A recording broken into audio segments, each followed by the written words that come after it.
Aujourd'hui, pendant ma petite pause entre deux patients, je voudrais donner mon point de vue sur la question qui fâche aujourd'hui, qui refroidit la relation entre la France et le Cameroun. Je veux dire l'arrivée avortée, la visite avortée de Jean-Marc Berton, dont l'ambassadeur français pour les droits des personnes homosexuelles, bisexuelles et transgenres. Une visite avortée, on sait pourquoi, parce qu'il y a justement une incompréhension, une discorde entre le Cameroun et la France à propos justement des droits de cette tranche de la population aux mœurs que la culture africaine, la culture camerounaise n'arrive pas à accepter. Voilà. Donc, je suis tombé sur un article de Jeune Afrique aujourd'hui que j'ai lu et qui a donc imposé de donner mon point de vue sur la question. Et je veux dire ceci. Il faut être intellectuellement quelqu'un d'honnête. On ne doit pas être dans ses points de vue publics sur les affaires de la cité. On ne doit pas être buté. On ne doit pas être dans une posture unilatérale. Quand c'est bon, il faut dire que c'est bon. Quand un gouvernement fait du bon boulot, il faut avoir l'honnêteté de dire que le gouvernement travaille bien. Quand le gouvernement pose une action qui est à saluer, il faut la saluer. Et moi, j'ai envie de dire que dans cette question qui fâche aujourd'hui et qui refroidit les relations entre la France et le Cameroun, une question qui a amené un ministre français à devoir renoncer à une visite dans un pays qui jadis était considéré comme un précaré, une chasse gardée, un terrain fertile. Quand on en arrive à faire ça, il faut dire bravo. Et moi je dis bravo au gouvernement camerounais, bravo au ministre des Affaires étrangères, M. Eugène Bella, et bravo au président de la République, parce que on sait très bien que le ministre des Affaires étrangères ne pouvait pas prendre une décision comme celle-là, une position aussi forte, sans l'aval de la hiérarchie, c'est-à-dire le chef du gouvernement, le Premier ministre et surtout le président de la République. Et donc je dis bravo à M. Paul Biya pour avoir été ferme dans la décision. On peut la discuter, c'est bien, c'est pas bien, de considérer que le Cameroun ne peut pas adouber, ne peut pas faire entrer dans les mœurs, dans la norme sociale, quelque chose qui ne cadre pas avec notre culture. Et donc je dis bravo. Et moi je vais donc lire à peu près, je vais lire ce que Jeune Afrique dit sur la visite de M. Jean-Marc Berton au Cameroun, ce qu'il envisageait faire. Et après nous allons un peu commenter ça. Alors il dit ceci.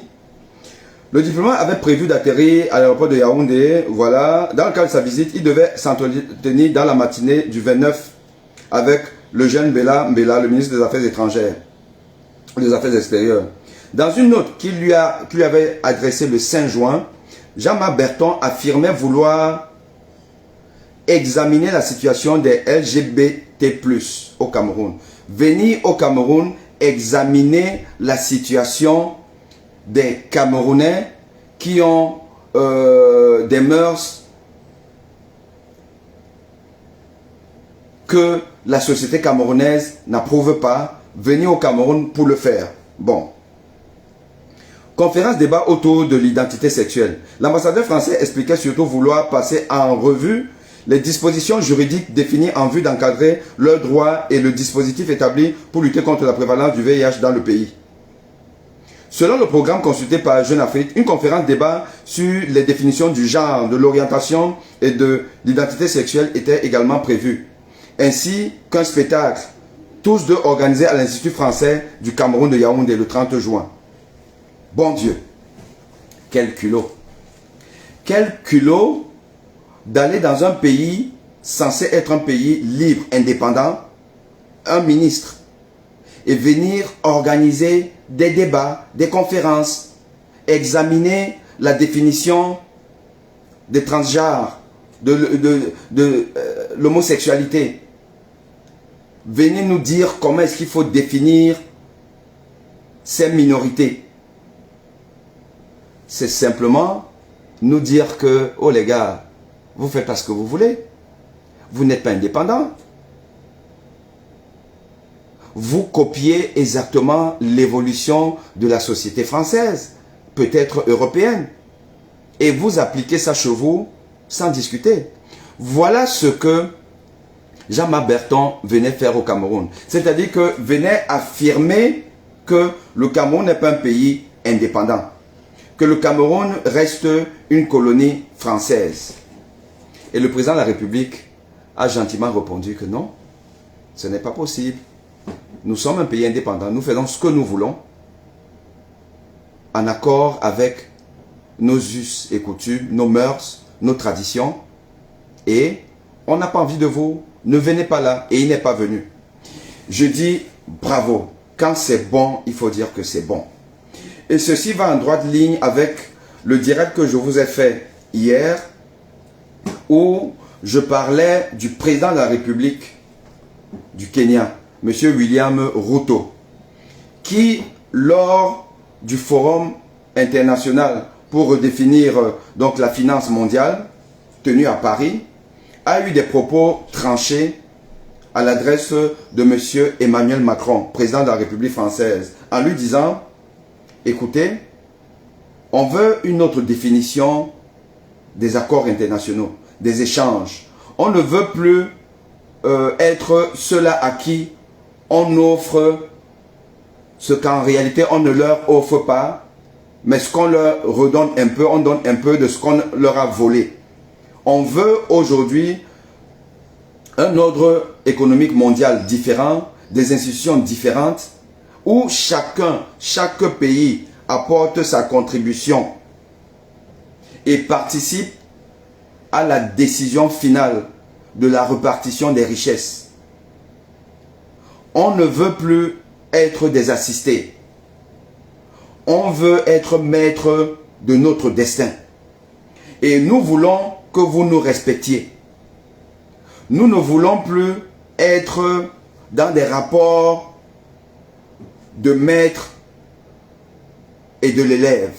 Ou quand on va dans vos sommets que vous organisez, sommet Russie-Afrique, États-Unis-Afrique, France-Afrique, Turquie-Afrique, Inde-Afrique. Quand on y va, nous, les 54 pays africains, nous venons chez vous et vous organisez des conférences où vous nous parquez dans des endroits, dans des bus qui vont nous transporter comme si nous étions des écoliers.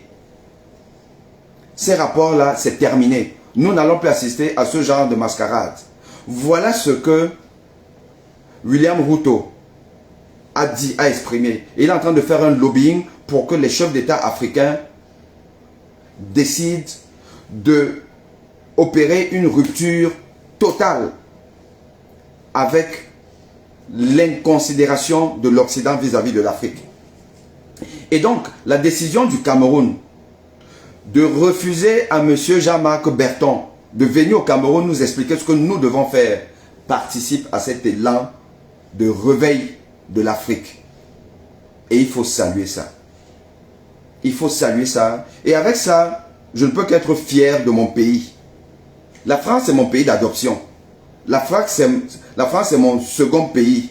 C'est un pays que j'aime. Car elle m'a donné ce que le Cameroun ne m'a jamais donné. La France m'a formé. Si je suis médecin spécialiste aujourd'hui, c'est grâce à la France. Et de la Russie, bien entendu.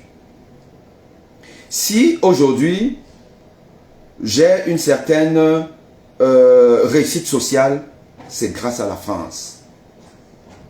Si j'ai un certain rayonnement international en termes de leadership, c'est grâce à la France. La France m'a donné ça. Et la France me permet de vivre dans la quiétude. Elle me permet de m'exprimer, d'être à l'aise. Mais je ne peux pas cautionner son impérialisme. Je vais vous faire une émission spéciale sur l'esclavage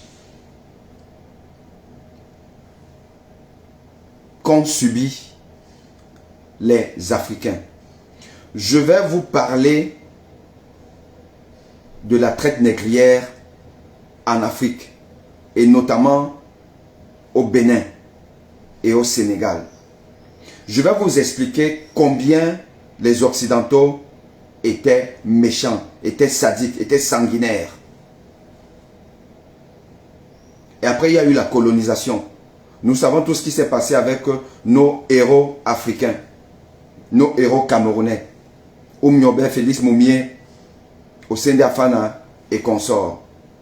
Je ne peux pas aujourd'hui cautionner que la France, dans ce monde moderne où nous sommes, qu'elle se comporte encore comme elle s'est comportée à la période de l'esclavage ou de la colonisation. Parce que de toute façon, en termes de violence, ce n'est pas différent. Ce n'est pas différent. Puisque nous sommes dans un temps moderne, aujourd'hui, où il faut tout relativiser. Et il faut tout pondérer à l'avancée des libertés et des droits de l'homme. Donc, aujourd'hui, tenir des propos racistes à un être humain, mais équivaut un peu à lui attacher les bras, les jambes, le laisser affamer. Il y a 3 siècles, il n'y a pas de différence. Il n'y a pas de différence.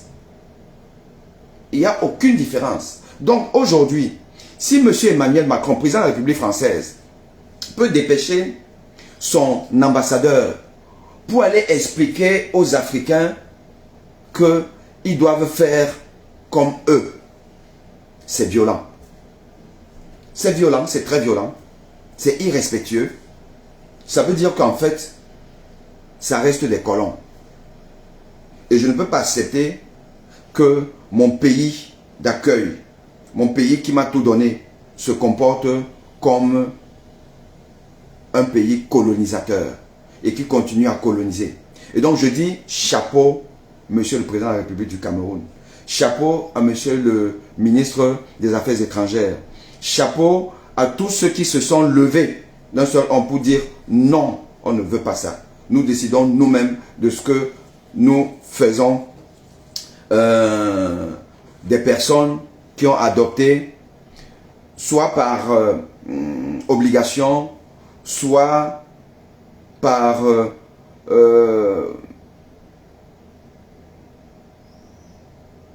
aspect, élan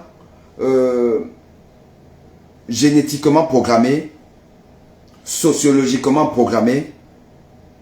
Nous devons respecter leurs droits. Nous devons leur accorder tous les droits que un être humain